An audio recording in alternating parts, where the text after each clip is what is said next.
No, I am not. Yes, I am not an ally. As a citizen, I supported President Duterte, former President Duterte, when he was the president, because it is the duty and obligation of every Filipino citizen to support the president.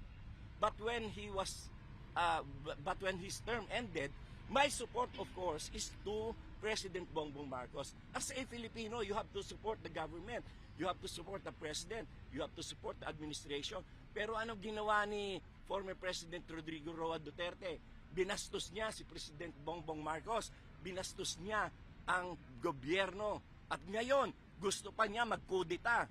Saan kayo nakakita na ganyan former president?